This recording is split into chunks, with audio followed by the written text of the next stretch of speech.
shit has come to light.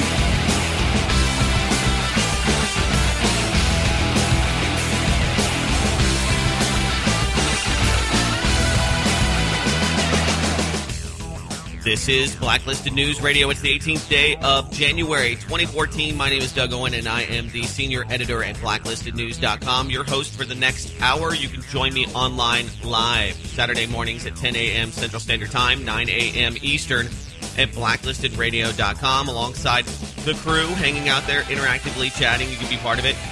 You can also text the show, 512-222-3067 with feedback, thoughts, whatever you like. We get a lot of interesting conversations going via the text line. You can also email me, Doug at blacklistednews.com. So how's your week going? It's been a pretty interesting one, I have to admit. There's been a lot of oddball news stories, lots of interesting coverage. We have the Winter Olympics coming up in Sochi. And so the propaganda coming out of the mainstream media has never been higher. And they are using the LGBTQ community to attack Vladimir Putin. So he made some pretty interesting statements. We're going to start off with that. Nigel Farage, we have some audio from him. It's always entertaining. So this morning we should have a pretty jam-packed and great show for you, not to mention all the crazy stuff that's happening right here in the United States of America. So Vladimir Putin finally made this statement, considering that there was a well-needed retort to what the mainstream media is saying about Russia, and that is that they have anti-gay laws. If you're homosexual or have other sexual proclivities, personally, I have no problem. I'm not a bigot. I don't care why or who people have sex with. It's just it's a non-issue in my life. I understand a lot of you that listen to the show do look at the sanctimony of the marriage and look at society today and think that, and probably rightfully so, that many of the problems that we have in the United States of America and in the Western world is due to the degradation of society, the degradation of the family, and many of you that are a little bit more religiously tinted probably believe that it's the lack of Jesus Christ in our lives. And I understand why you think that, and to a certain degree, I agree with some of those thoughts, because we do have the breakdown of the family itself, the family unit, and having that priority in your life above all others, having God and then country rather than this love or being a sycophant for the state. So, all that aside, I think that with that warning, we can actually start talking about what's happening. So, The Guardian reports, and I'm glad they did, this statement from Vladimir Putin himself, quote, "We do not have a ban on non-traditional sexual relationships. We have a ban on the propaganda of homosexuality and pedophilia." So, this came out of The Guardian this week. Vladimir Putin has said that gay people will not be subjected to harassment at the Winter Olympics in Sochi as long as they stay away from children. Seems fair enough to me. Don't touch the kids. He's probably not a big fan of the Catholic Church. Putin is currently in Sochi reviewing preparations for the games, which begin in 3 weeks. During a meeting with some of the thousands of volunteers who will work during the Olympics, he was asked why their uniforms were rainbow-colored given the recent Kremlin anti-gay initiative. And I just want to go off half-cocked for a moment. Okay, rainbows don't mean you're gay. Now, do gay people use that iconography to identify other gay people that they could potentially have a sexual relationship with? Yeah, I live in Austin, Texas. I see it all over the place. People put rainbows on their cars, and because they're chicks with short hair driving mini trucks, it could lead one to believe that maybe there is that equation. Rainbow equals a gay person, equals somebody that wants others to know that they're gay. But I hate this. I really do. I can't let it go. It's just like the swastika Okay, Hitler used the swastika, but it was a very powerful symbol, a sun symbol from centuries ago.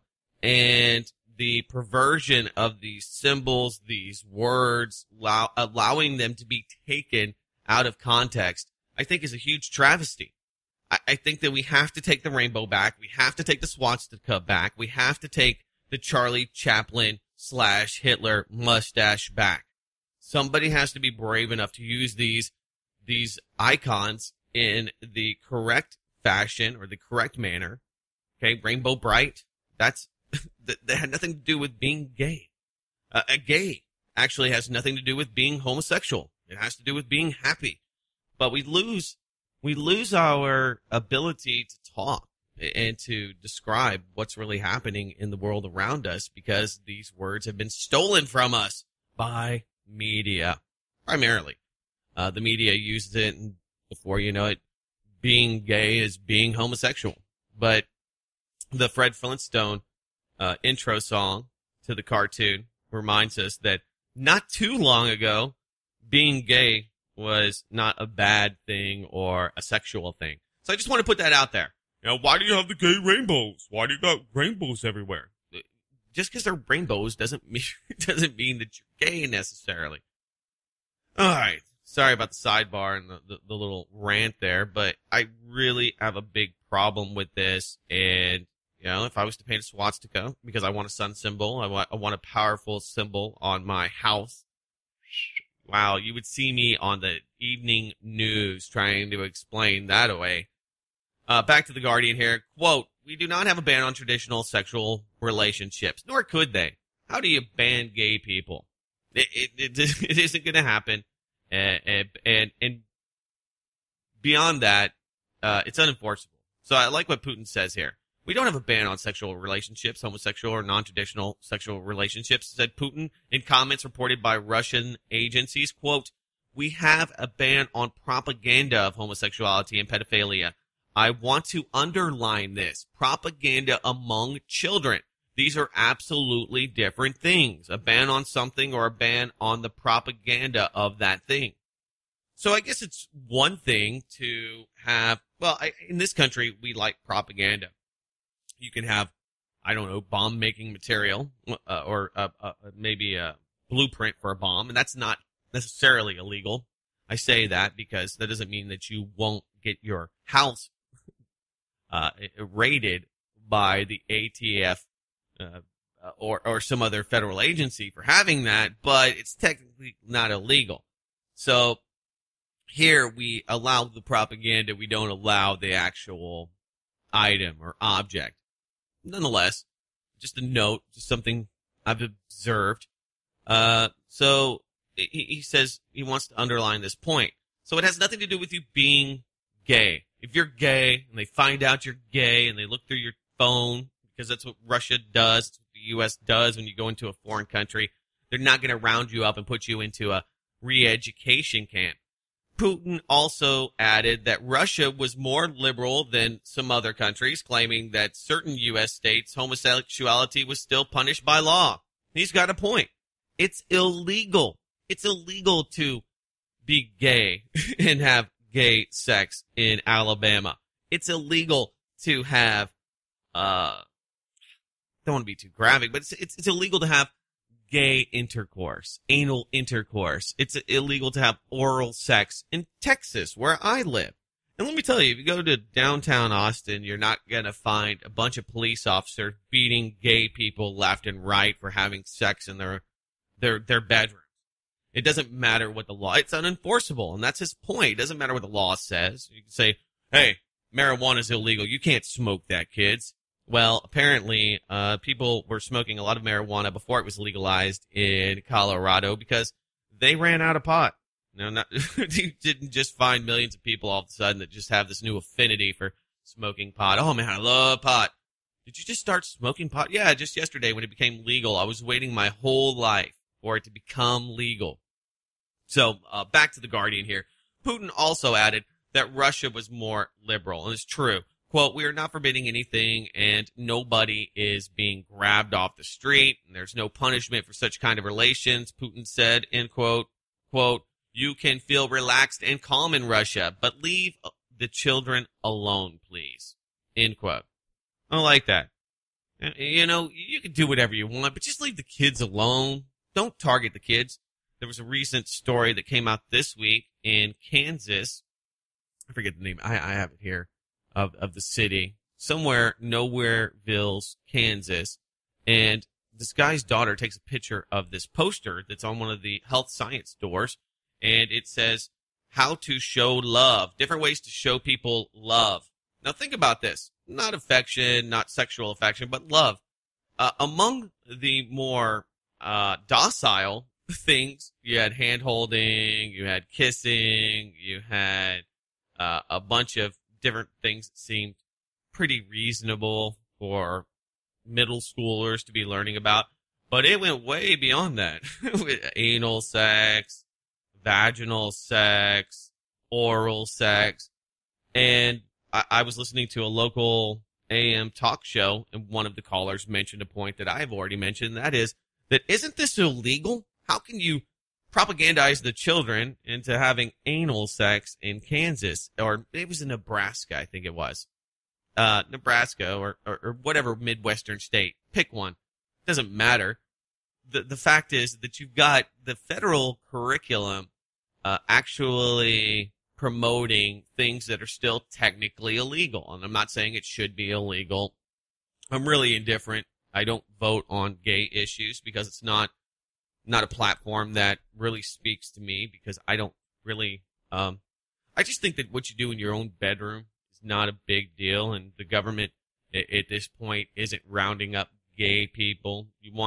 Everybody wants special rights for their special belief systems or their special, whatever makes them special in their minds. And that's kind of silly to me, that you feel that you are special because you have sex with your own, not race, people. You know, you have sex with your own, men or women, your persuasion. It really shouldn't matter. Even if you're into bestiality, it doesn't matter to me. In some states, that's actually legal. Boogery. Anyway, point being that there's a lot of other places where you're going to find some weird stuff happening. And if you go over to some of our really good friends, our countries that we support, like Saudi Arabia, even Iran, not to, be biased or Westernist, you're going to find people getting stoned. You're going to find people being killed and being flogged and being chastised and arrested and shamed in public squares for their sexual orientation. So none of that happens in Russia, but you don't see any of these groups going after Saudi Arabia. Why? Because they're our buddies. And it shows you how most of this is a media concoction. All right. Concoction. That's a funny word. Considering the subject matter. So there you go. Okay. There's no anti-gay laws in Russia. They don't have any laws preventing you from having sex with whoever you want. They're not going to round you up. And the mainstream media is not going to tell you otherwise. Although The Guardian, you have to give them credit. But if you listen to the talking heads, the spinning ideas that are being pushed out there via the mainstream media, I don't care. In the U.S. primarily, you're going to find that there's a ban against gays in Russia, and the Russians are coming after them. No, actually, there's a lot of places that we give a lot of money to, that we subsidize, that we consider our partners in freedom, that actually will put your ass in jail for being gay, that will go after you for your sexual orientation, your political beliefs. You can protest in Russia. You might find yourself against the law in some ways, like Pussy Riot, where they had thwarted blasphemy laws.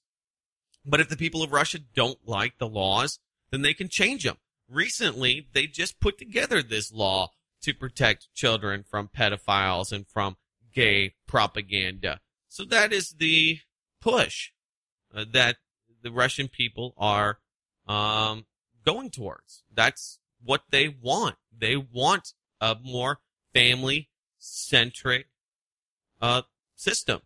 And so, we see the ripping down of the family unit in this country. And in Russia, sadly, they are leading the way towards a more progressive world. And even though that sounds weird, it's weird. Why would they be more progressive?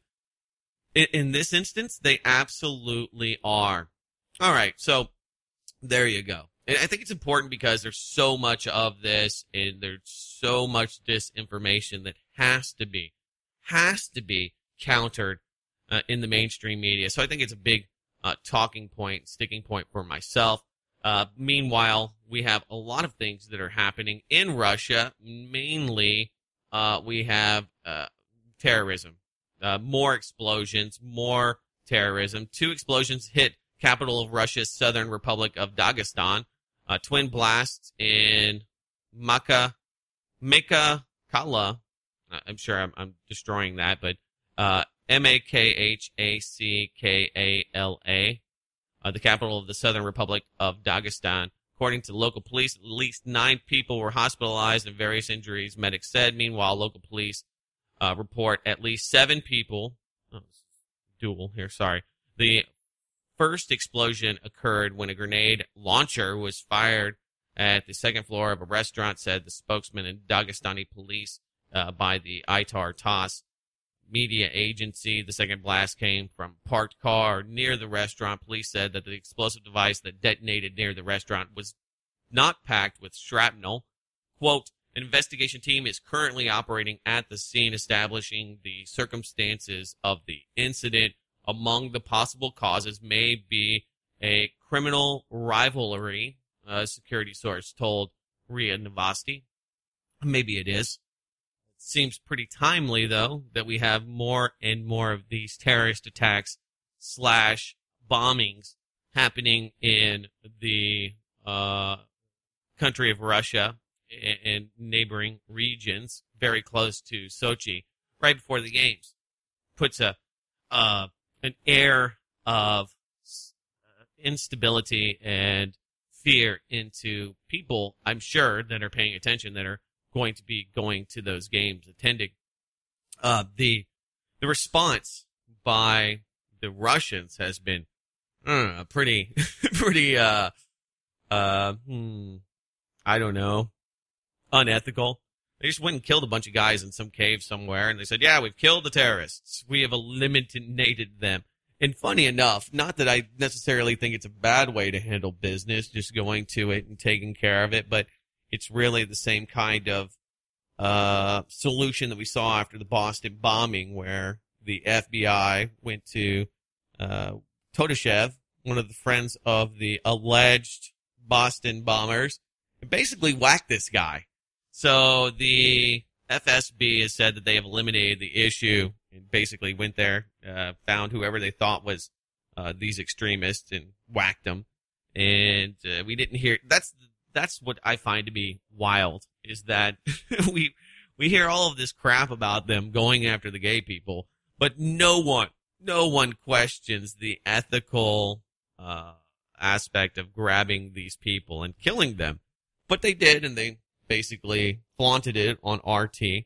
And believe you me, I really don't know enough about what happened to be hypercritical, but I am critical of the lack of attention the media has put on the solution to the problem there. But, so we're going to see. A lot of people are predicting that there are going to be some kind of disruptions in Sochi, maybe a terrorist attack on the Russian Olympics. And it wouldn't be the first time that we've seen this become a target of terrorism. Now, the FSB and the Russian military have, 150,000 people on staff. So you want to talk about the preeminent police state. Imagine 150,000 U.S. soldiers coming back from Afghanistan and Iraq and their tours around the world, the 124 plus bases that we have to monitor the Olympics. it looked like a police state. That's what it's going to look like in Russia, but that's not out of the norm. They don't have posse comitatus or any of these other things that we have here. So, interestingly enough, we were talking about the terroristic aspect, and I wanted to mention terroristic theater, terror theater. You probably end up having to go through some pretty rigorous inspections of maybe your body and beyond to get onto a plane to fly because, of the terrorist threat. You've got to basically cede all of your personal privacy to the state, to the ATF, or the agencies that are groping you as you go through the rape scanner at the airport.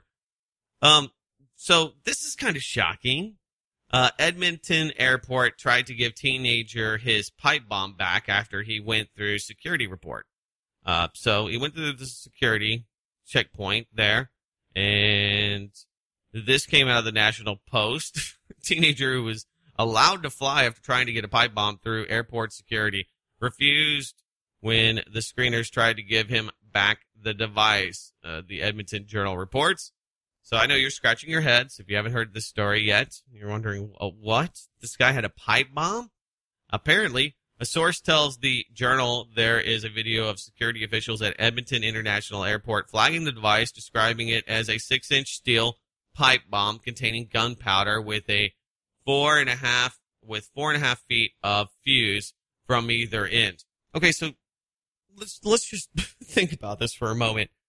I thought initially that this was a story where they saw whatever item it was, did not identify it, and tried to give it to him as he went into the airplane. Okay, here's your thing, bud. We had no idea. But they identified this as a pipe bomb with a 4.5 foot fuse on both ends of it. Now, what the hell's going on here? Are these guys that high? I mean, I have no real good answer for this. So anyway, the source tells the Journal there's a video of this. I have not seen the video. Anyway, they then attempted to give it back to the 18-year-old Skylar Murphy. Murphy refused, and the pipe bomb was kept by the airport as the teen continued on a plane traveling to Mexico. Now, see, it's okay to take a pipe bomb to Mexico. Maybe not to the U.S. or to other areas, but 18-year-old pipe bomb, not a big deal. Transport Minister Lisa Raitt slammed officials at the Canadian Airport Transit Security Authority after it was learned that they allowed Murphy to board his flight and didn't call the RCMP until 4 days later. What do we do with this pipe bomb? You think we should tell somebody that we have it here, just sitting at the terminal and lost and found? It's been here for a while. I'd hate for somebody to say that they found it and take it somewhere. We might get blamed. Quote, "The safety of Canadians and the traveling public is our government's top priority." Oh, crap. Let me get some more coffee here. This is thick. There we go. The individual should not have been allowed to board his flight. And it is unacceptable that the CATSA, C-A-T-S-A, waited, that's Canadian TSA, they have their own TSA, waited 4 days before the RCMP's assistant, Raitt said in the statement, Wednesday afternoon. Now, is the Canadian TSA hiring the most idiotic people, period, at the TSA? Some of you would say, yes, Doug, these people are completely incompetent. But, I mean, this borders on complicity. This borders on a false flag operation or something. I mean, I really don't know. I'm kind of perplexed about the story here because we have scant details, but the fact that they would correctly identify this as a pipe bomb and then allow it to offer it to the person to take it onto the plane. Now, I think that this is going to be memory hold or deep sixed in the very near future, along with bogus law ski and some other recent terrorists that have popped up in the media, have popped up on the scene that have kind of gone away quietly. But I noted the article. You would think there'd be a lot more interest, and maybe there will be, but don't hold your breath. But I can't tell you how odd this article really is, isn't it? A pipe bomb on a plane. The guy gets to the terminal. He gets to the TSA, Canadian type. They go through his stuff. He's in the scanner. He's putting his items through the belt, going through the X-ray machine, and they find a pipe bomb. It's a metal bomb. I mean, it's not like it's plastic or maybe could be misidentified as something else. It's a freaking pipe bomb with a 4.5-foot fuse. I can't stress that enough. So doesn't this prove once again that most of the security that we have today is security theater? And I've got a few other examples of this to kind of push my point forward, and that is that this is a complete joke and that we are living in a world where we have to basically expose every aspect of our lives for security. But when security actually finds something that can be very dangerous to our lives, very rarely do they actually do anything about it. So, I mean, beyond this being something more than what it seems, and it may very well be, it's a total failure on multiple levels. Once again, highlighting that the security war, the security theater against the people is a freaking joke. Now, I want to talk briefly about Obama's speech yesterday, just because everyone else talked about this speech. Not that I really care, not that I actually watched much of it. I saw some highlights, some clips, some faux pas from the decider himself, dear leader Obama. And I thought it was funny because the whole media was up in arms. I don't know, maybe they had some expectation that he was actually going to do something about the NSA. He was actually going to rein them in. I mean, what do you expect this guy to do? What did you think he was going to say? Did you think there was going to be anything that came out of his mouth that you were going to be impressed with, that was going to put your mind at ease, that your big data is safe once again? I had no reservations about what he would say, and I thought that he would do exactly what he did, just kind of him and haw and talk about how they want accountability, and he would just kind of barrage or berate people with buzzwords. Yeah, security.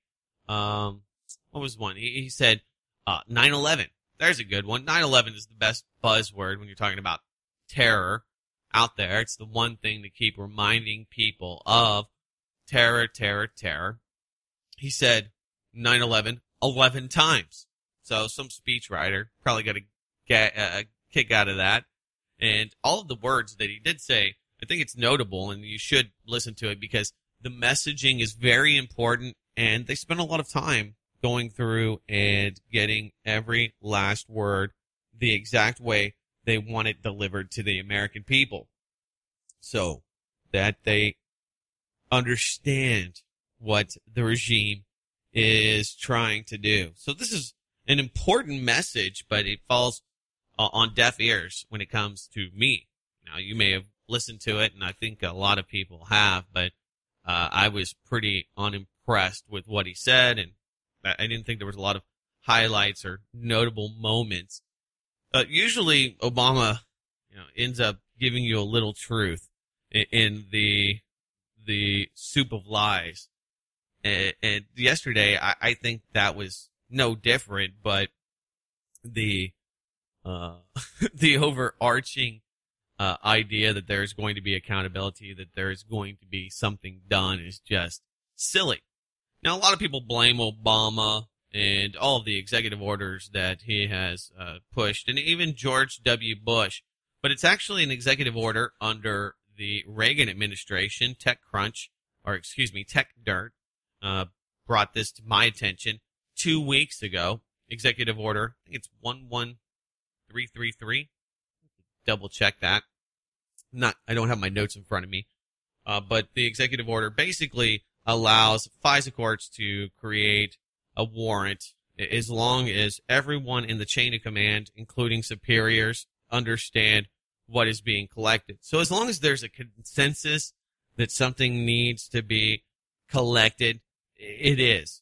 So this is nothing new, and for all of the people that are caught in the left-right paradigm that are still worshiping posthumously Ronald Reagan and Reaganomics and Reaganism, you might want to look at where this all stemmed from. It stemmed from the Reagan administration and the need to fight terrorists all the way back in the 80s. Now, the great thing about the internet and where we're at today is that this is all under heavy scrutiny, and we can actually look at executive orders. I think that my parents, even though they were pretty well informed and watched a lot of television, a lot of media, read newspapers and the like, probably had no idea what was actually happening at the executive level, all of the criminality. So we do have the ability to start really understanding what has happened and put history into context. So it's not that I don't think that we should lay many of the current policies and decisions right at Barack Obama's feet. I absolutely do. I think a lot of people like to personify the problem that we have today in the Western world on Obama, and it's just too easy. It's just too easy. And the left did the exact same thing with George W. Bush. I mean, he was evil, and still is, in my opinion today, personified. You know, they didn't matter what was happening with the war, with Congress, with the laws or the lack thereof after September 11th. Bush really did take the brunt of that. When Bush left, he took with him all of those responsibilities in a lot of people's minds, all of the blame in a lot of people's hearts. When we got rid of Bush, although we couldn't impeach him, many of you wanted him impeached, it's two-part. One, with him being gone, we associate all of his legacy being gone as well. I say we broadly, I mean people, and they thought, well, with Barack Obama, how could it be the same old, same old? I mean, this guy looks different, he's a different color, he's ethnic, he's not part of the white old man, good old boy club, so this guy has to be different. And you're going to find people that are going to continue to obfuscate what he is doing and trying ever vigilantly to blame it on Bush or to blame it maybe on Ronald Reagan or Bill Clinton. But these guys are all part and parcel. They all have their complicity in the continuation of these unconstitutional, illegal laws and procedures that are happening under our noses. Now, if you think about security theater, there's one lady that I think of when it comes to trying her best to scare you into giving up all of your rights, your guns, your personal information, anything that you can imagine that you hold sacred. She thinks that the government needs an in into your life. And we're talking about, yes, Dianne Feinstein. She's made a lot of comments over the last few years about security, about NSA spying, about Edward Snowden, about drones, about war, about guns, assault rifles, and the like. And her lifelong mission is to disarm the American people. Those are her words. Those are her pushes, and those are her agendas. And if you don't need Doug Owen to identify what Dianne Feinstein's goals really are, because she is more than outspoken about what she wants to see happen in this country and where she wants the American population to be. And that is completely secure in the government's employ. some of you listening to this show might think, well, that might be a good idea. Look at gun violence in the UK. Look how that's gone down. You can say, well, yeah, I guess gun violence may have gone down, but it really hasn't. And even if you look at skewed numbers and illogic, or use illogic, you can quickly see that even with the disarmament of the people and making it extremely, extremely hard to get weapons, to get a gun, there's still so much violent crime, and people are still dying at the hands of others. You can take tools away from people, they're still going to do the same thing. You can make a lot of analogies. Look at crystal methamphetamines. The government's been trying to outlaw and has been outlawing almost every chemical that they could conceive that you could make crystal amphetamines with in the United States of America. And apparently people are just that witty, and you wouldn't think that a bunch of meth heads are that witty, but they are. They will continue to make methamphetamines, and it doesn't matter what you do or how you do it. If there's a will, there's a way. If you want to commit violence against others, if you want to take property from others, you're going to find a way to do it. Well, Dianne Feinstein, I think, has put the icing on her own cake here. Politico notes, and many of you commenting at blacklistednews.com warmed my heart and made me smile and laugh reading the comments of this Politico article that came out on the 15th. Claim Dianne Feinstein spots drones inches from her face. So now her big thing is that she's worried about drones. Now, she's a big fan of drones in the hands of government, but it terrifies her at night. Some of you may have your own remote controls, and for just a few $100s, you've got a quadcopter. I could see why. I could see why it would scare Dianne Feinstein at night, because she's very worried about a lot of things, and she's very scared. If you listen to most of her talking points and you've read her legislation, this lady is very, very, very fearful of the population. Senator Dianne Feinstein says she once found a drone peeking into the window of her home, the kind of cautionary tale she wants lawmakers to consider as they look at allowing commercial drone use. Now, her good buddy over there at Amazon and the CIA, working with the CIA for their, big intel bunker, Jeff Bezos, he's a guy that wants to have drones deliver you products right to your front door.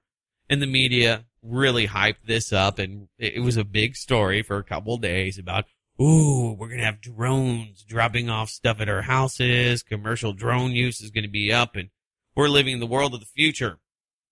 Well, hold your horses. Slow down. Now, not that they couldn't, and not that they won't, but the idea that this is going to be something that is going to be helpful to us and save us time and money and effort, it's kind of silly. It's not going to be, I think, a transition over the next few years, because there's just a lot of places where people will shoot down those drones, and there's a lot of places where your package is not going to make it to its location.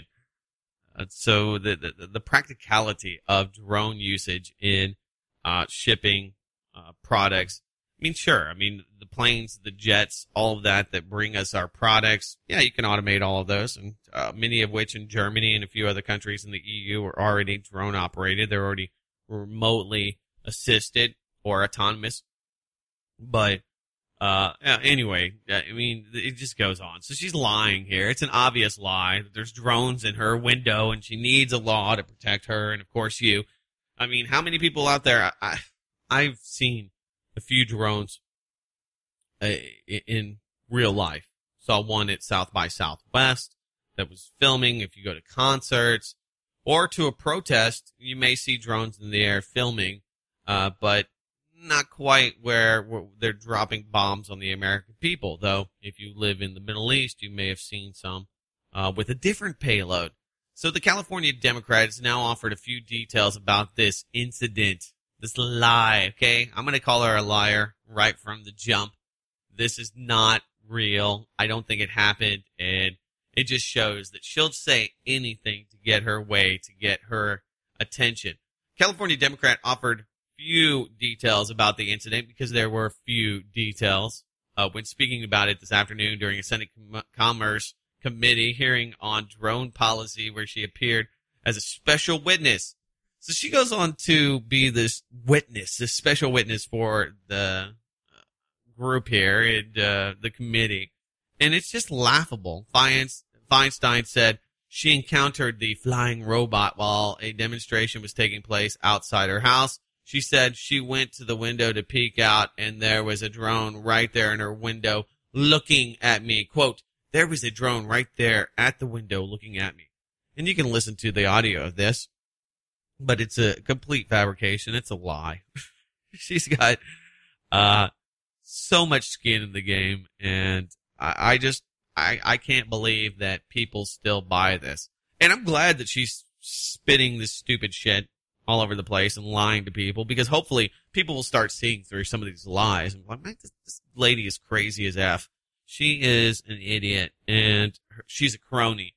Her Jewish banker husband making lots of money off of post offices that he buys for $1. You know, beyond her, the amount of money, the way that she has made millions of dollars for herself speaks volumes about the kind of person she is and what she'll do to make a few bucks, or her husband. And she's just a crony. She'll say anything if she thinks it benefits her. So, wanted to note that. Notably, we didn't hear a lot of people talk in the mainstream media about the 53rd anniversary of the one speech that I think many of you, and myself included, have hailed as a great look into the future, a real cautionary tale, not about the drones looking in your windows. I wouldn't have a problem with that. I would easily remedy that situation if you had a drone outside my house. It's pretty easy to fix. But there was a man, his name was Eisenhower. He saw the rise of the military-industrial complex, and he envisioned the issues that it could create for democracy in the Republic. According to Tech Dirt, 53 years ago today, President Dwight D. Eisenhower gave his famous speech warning of the military-industrial complex. It's quite a speech and well worth reading, listening to, or watching, but the famous lines are the ones that still ring true today. Quote, in the councils of government, we must guard against the acquisition of unwarranted influence, whether sought or unsought, by the military-industrial complex. The potential for the disastrous rise of misplaced power exists and will persist. We must never let the weight of this combination endanger our liberties or democratic processes. We should take nothing for granted. Only an alert and knowledgeable citizenry can compel the proper meshing of a huge industrial and military machinery of defense with our peaceful methods and goals, so that security and liberty may prosper together. Quite a cohesion. Can we live in the military-industrial complex, with the military-industrial complex, and have a free and prosperous world? I'll let you be the judge in all of that. The White House claims that it's a mere coincidence that the Obama speech was chosen on the anniversary, that the speech that he was to give this speech outlining what are expected to be merely cosmetic reforms. I would agree to the NSA surveillance efforts. Still convinced that even if the programs are incredibly broad and powerful, that it's okay since he won't abuse them. Yeah, you got to trust Barry. Barry wouldn't do anything, and that's all this short-term thinking and idiocy by people that flock to both of these parties. Not my guy. Barack Obama's a nice guy. He'd never do anything like that, Doug. Don't worry about Barack Obama, because Barack Obama, even though these laws would allow a diktat to cede power from the Congress and the people, don't worry about it, because he's a nice guy. And this has been a meme. It's just Barry. Barry wouldn't do that. Come on now. He might need the tools. He might need these, new powers, self-appointed powers to rein in on the lapses in security to keep you safe, but he wouldn't abuse them. So it's this claim that, and this stupid idea that no one other than Barack Obama will ever cede power. Okay, and I remember a lot of people were really worried that George W. Bush was going to suspend the Constitution and remain as the king of the United States of America. Some of you are laughing, some of you are smiling, saying, I remember the alternative media hyping that up and trying to really get people worried that there was going to be 4 more years of George W. Bush. And it seems there's always 1 or 2 people that floats a bill to allow the president to stay in power indefinitely. That absolutely goes nowhere. But, the idea that there are a few people in government that want that scares the crap out of us, because we look at these megalomaniac, insano whack jobs. Really, the ultimate, I think, problem for Barack Obama is his ego. He wants everybody to love him, and he wants to be the emperor, and he wants to be all of these things, and he hopes that you can envision him as this guy. He's just got this whole context that he wants people to believe about him. He wants to control that message and micromanage it. That's his ultimate, in my opinion, failure. He's more worried about his legacy and who he is and what he does, and he and me, every one of his speeches. The only thing that he said more than September 11th was I in this speech. I. Let's talk about we. Let's talk about us. Let's talk about some other people besides you, Barack. So I definitely think that this speech was timed to play out the exact same moment as Ike's speech, because of course he is using the military-industrial complex, and there is this breach between the sanctity of our free system of democracy, whatever you want to call it, republic. Just a sidebar. People get upset. They're like, it's not a democracy, Doug. It's a republic. So's California. Tell me how that's working out. They're a grand old republic. Those are just words. Those are thoughts. Those are a limited constitutional republic means there's actually limits. And what those limits are, I have not been able to figure out.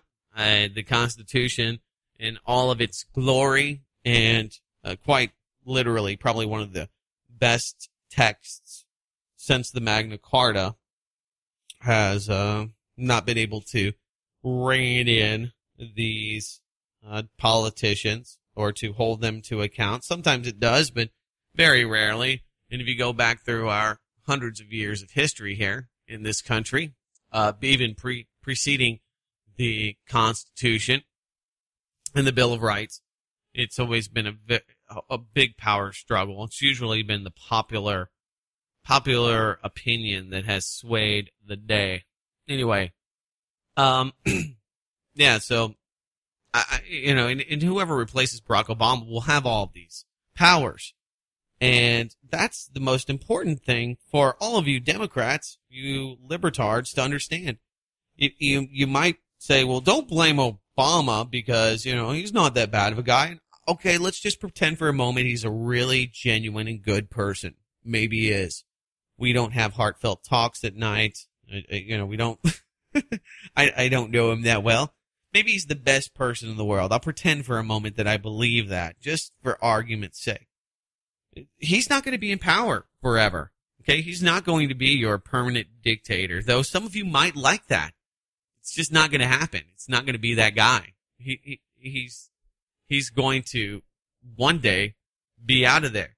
And whoever replaces him might be, and if you look at the last, 30 years, from 40 years, Nixon forward, you have to wonder if our presidents are getting worse and worse and worse. And I think that they are. I think that the amount of power that they cede to the executive branch during every one of these terrorist incidents, during every one of these failures in the intelligence community is going to give more power to the next guy. It's pretty simple. He's not going to be there forever. So even if you like him and even if you think, well, it's not a big deal for Obama to have these powers because he's a good guy, then you're pretty out to lunch on that one, because it's going to be some other evil white guy at some point. I know there's going to be somebody that's going to rival Obama, whether it's Hillary Clinton, yikes, gasp, or Chris Christie, though he has some problems with the Bridgegate, as they're calling it. I like Bridge Ghazi because I made that one up, and I should put it on a T-shirt because these different events become these huge issues for the Republicans. They're so easily co-opted as well. Bridgegate, I noted that the Clinton Global Initiative, if I can say it, has been monitoring closely. I just want to pull this up. There's a few press releases from the CGI. If you're not aware, it's a multi-billion-dollar slush fund that autocrats, dictators, bad people, mean and evil types, and philanthropists, and Bill Gates give money to, that Bill Clinton runs. It's really a way for people to pay off the State Department via Clinton. It's a way for people to buy favors from the Clinton mafia. Anyway, the whole ramp up and the preparations for Hillary 2016 are well on their way, and they are the ones that are propagating most of this anti-Christianism, and most of this scandal seems to emanate right out of the Clinton house. Let's see if I have that. Anyway, I was noting this last night because I watched key terms on Google. You can actually search Google and get an RSS feed for just a certain key term, and then put it into whatever reader you like, maybe into your own browser, and you can just pull up every article from the Clinton Global Initiative. And it's important because you're going to find a lot of really good intel because they're on top of this. But most of this stems right from the Global Initiative. So this whole Chris Christie Bridgegate is a Clinton hit. This is a hit job from Hillary herself and her campaign and friends of Hillary. So definitely don't drink the Kool-Aid. Not that I'm a Chris Christie fan. I mean, there's a lot of reasons that I don't think that he's a great person or leader. It's beyond his demeanor and his physical weight, which is one of the big things that people like to harp on when it comes to that. But all this is going to pan out. So everything that Barack Obama has, you got to think that Hillary Clinton or some other war hawk Republican like herself. I don't care if she wears a D on her badge, or she's definitely got the pin of Zion on there. There's a few flags in her office, and none of them are the Texas flag, so I'm out on all of that. But that's going to be the ongoing talking points. Let's see, running right into the end of the show here, I did want to get to some other politics. Mega party, Kim.com launches political party, holds 15,000 strong birthday bash. I have to say that if you listen to Kim.com, I was listening to an interview of him by Max Kaiser, that he's a pretty interesting guy, very well spoken, very, very smart. And what he has done is he has used his international popularity to propel himself into the New Zealand politics. I don't think this is going to go anywhere because, if you look at Julian Assange, he tried to run for some position in Australian government. A lot of these guys that are AKA, I don't know, he's not really a whistleblower per se, but he's a target of the United States, and a ne'er-do-well in the eyes of the Hollywood media industry. He's been able to use that in this whole mega platform, the mega party, creating his own party. But yeah, I like the idea that this guy basically has created.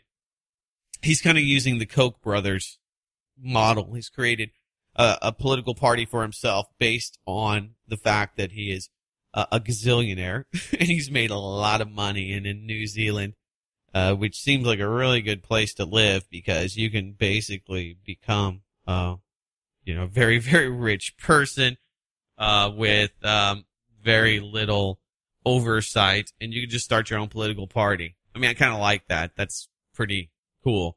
So he's ramping it up. I think you're going to see a lot more with Kim.com. He is really capitalizing on the NSA revelations because, of course, he was a target, and they used many of these tactics, illegal spying methods, to build a shoddy case against him. So he can speak from experience. Kim.com is also going to, according to himself, encrypt the web. I like the idea, but can you really trust Kim.com with all of your information? Can he really encrypt it? He has proposed that he has an internet without IP addresses that he will be creating. I'm interested. I don't think that I buy in, just like I don't buy in with this new black phone that they're going to be unveiling. It's supposed to be NSA proof. I just don't believe that it is. And anything that would be sold as such, I would think, would probably have a higher level of scrutiny by the state. Oh, this guy's got something to hide. He's got the black phone.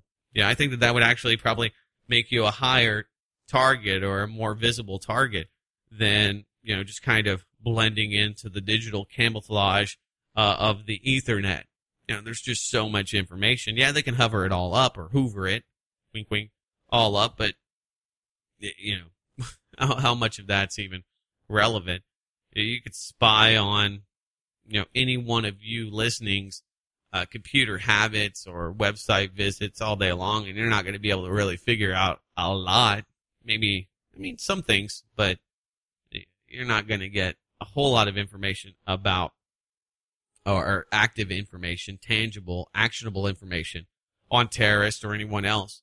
And if anything, you're going to find that you probably are pretty confused. My computer is a great example. I probably have 20 or 30 people, including children, that use this computer that I'm speaking to you from today. My nephews and nieces come over and they watch My Little Pony videos and they watch, all sorts of ridiculous stuff. You put a profile together on Doug Owen, you might wonder, why does this guy watch so much My Little Ponies? Well, if you think that, then, you might have a little bit of a misinterpretation of what I actually like. So, anyway, politics is changing. There's a lot of things that are happening that are pretty, I think, at least entertaining. And here's one. Nigel Farage. He brings us hope that there is going to be more entertainment in politics. And if nothing else, he makes it worth listening to. So across the pond here, we have big business, big banks, and big bureaucrats that have taken over. And he's the only one that will say it. We see it here in this country. That's why we had the global Occupy movement, among many others. And it's because people are noting this. But he's one of the few in Parliament for the Independent Party that will actually say this. So here you go. Here's a little Nigel Farage. Now for the EFD group, Mr. Farage. Well, I must congratulate you, Mr. Samaras, for getting the Greek presidency off to such a cracking start. Your overnight successful negotiation in the trialogue on MiFID, I'm sure, will have them dancing in the streets of Athens. No matter that your country, very poorly advised by Goldman Sachs, joined a currency that it was never suited to. No matter that 30% are unemployed, that 60% of youth are unemployed, that a neo-Nazi party is on the march, that there was a terrorist attack on the German embassy. No, don't worry about all that, because the trialogue on MiFID has been a success. And in many ways, it sums up the two Europes. The Europe that's talked about in here by the dreamers, who want to impose a new United States of Europe with an identity and a currency, and the real world out there. And you come here, Mr. Samaras, and you tell us that you represent the sovereign will of the Greek people, well, I'm sorry, but you're not in charge of Greece. And I suggest you rename and rebrand your party. It's called New Democracy. I suggest you call it No Democracy. Because Greece is now under foreign control. That's right. You can't make any decisions. You've been bailed out and you've surrendered democracy, the thing your country invented in the first place. And you can't admit that joining the euro was a mistake, because, of course, Mr. Papandreou did that, didn't he? He even said there should be a referendum in Greece. And within 48 hours, the unholy trinity that now run this European Union had him removed and replaced by an ex-Goldman Sachs employee puppet.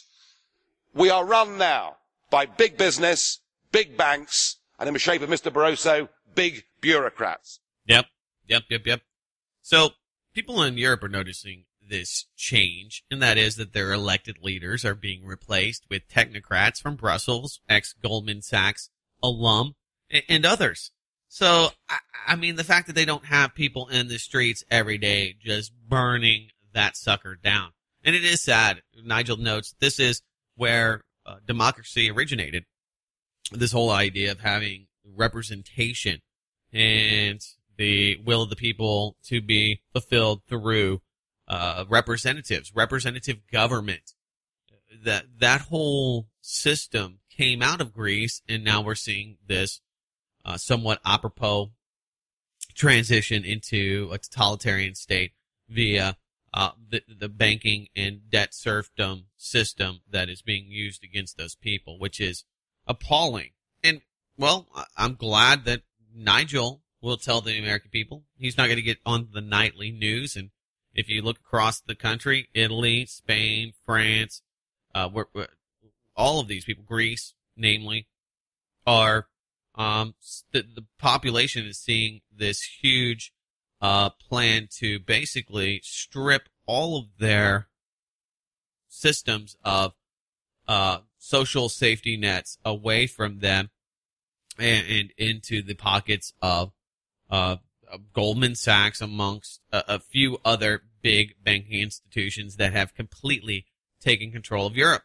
So, I mean, it's not to be hyperbolic or too much. You know, I don't want to just, it's all over with people, it's gone. Because people they will catch on. They will rise up. In the mismanagement of the euro, which I don't think there's anything wrong with a unified Europe. I think that that's great. I think that we should have trade. I think that if you look at the United States, that's what they're trying to emulate and create there. But through that, there are going to be struggles. We have that in this country with the 10th Amendment, with the ability to be autonomous and to control our own states. And so they're going through these growing pains as well. You want a unified Europe, and one of the big goals is for that to be a powerhouse and to create a European army. And they're behind the ball because they have to rival Russia and China. And that's why the representation of the people is no longer paramount. It's about building this union to be able to compete honestly with the other great powers like the Shanghai Cooperation Organization. So this is not just, I think people miss some of the real reasoning why it's happening. It's not so much that the European government and these technocrats want to basically push the policy, central policy down all of the people's throats, although that is happening, and there's plenty of people, don't get me wrong, that do want that, sending their own socialist agendas through the education system, re-educating the children to, for whatever belief system it is. I mean, we see that playing out here. Personal politics, personal sexual preferences being used as political theater in the classroom. So there's lots of that, don't get me wrong, but I think the biggest thing that is propelling all of this is that the need to be able to rival China, to rival Russia in the 21st century. And that's going to be the push to unify and to strip the power and the autonomy away from the people in these respective countries. And they're going to be neutralized and ultimately neutered, just like the states in this country are. And so they're going through this transition. They don't have to. The people can stand up to it. And I think more and more of them will. And that's why you're seeing the state, if you will, this new world order failing in a lot of their aspirations and ambitions, because people are becoming aware of it. They are becoming more politically informed and involved. And so the easy money policy, the easy debt creation of yesteryear is changing, my friends. All right, we've done it. We have arrived. I want to thank all of you for being part of the show today. It's pretty exciting. Go to blacklistedраdio.com. We'll have the broadcast there, the podcast up for you directly today. Lots of news that we are going to be publishing. I've got a lot of stuff in the hopper that we'll get to next Wednesday. Doomcast number 25 will be live at Wednesday, or on Wednesday at 8 p.m. Central Standard Time, 7 p.m. Eastern. You can follow me on Twitter at Blacklisted News. I'll be back next week for this live broadcast. I hope you as well will be at 10 a.m. Central Standard Time, Saturday morning. Until then, my friends, have a great weekend and take care.